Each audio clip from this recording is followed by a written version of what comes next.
The budget speech gives a bird's eye view of the country's fiscal situation.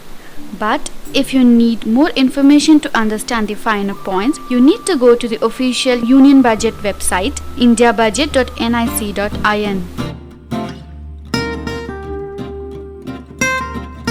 Economic Survey, usually presented to Parliament ahead of the budget.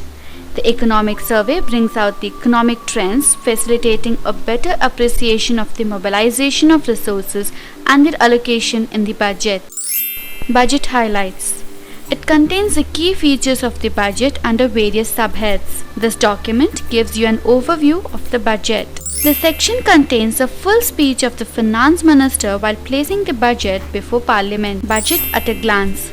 If you want a layman's perspective of the budget, look at this section for a good grasp of the budget financials. It is a snappy presentation of the budget under broader heads, showing budgeted and actual figures for the key revenue and expenditure items. Annual Financial Statement. It contains 3 statements. If your focus is to analyze the revenues and expenditures of the Government of India, analyzing Consolidated Funds of India statement should suffice. Contingency Fund reports urgent expenses.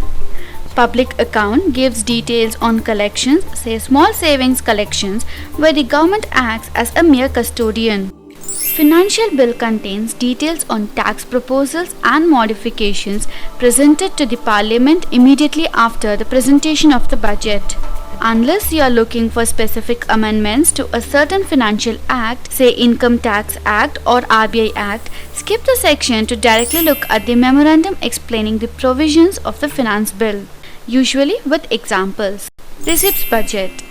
The estimates of the receipts included in the annual financial statement are further analyzed in the receipts budget. If you are looking for details of a receipt item, this is the place to look at.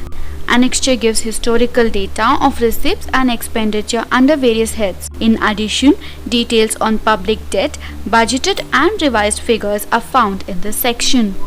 Expenditure Budget Volume 1 shows the revenue and capital expenditures under various ministries and departments. The details in regard to expenditure for various ministries and departments are given in the Expenditure Budget Volume 2. The explanations on expenditures proposed under various central programs and schemes are also included in this section.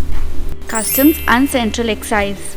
Notifications are usually issued to bring out changes to customs and central excise law as well as duty rates that are proposed in the finance bill. Macroeconomic Framework Statement. It contains assessment regarding the GDP growth rate, fiscal balance of the central government, and the external sector balance of the economy. Medium-term Fiscal Policy Statement sets out 3-year rolling targets for 4 fiscal indicators in relation to GDP. Revenue, deficit, fiscal deficit, tax to GDP ratio, and total outstanding debt at the end of the year.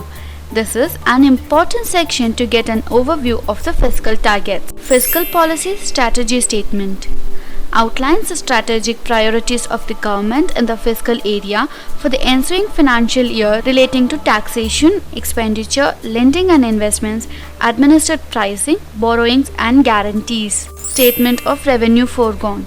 An analysis of the revenue impact of tax incentives or subsidies that are part of the tax system of the central government. Also gives budgeted figures of revenue impact of each major incentive doled out to the corporate sector as well as individuals. Implementation of budget announcements. Details of the previous budget announcements and the current status of implementation. If you are keen to look at the progress of last year's budget announcements, this is the place.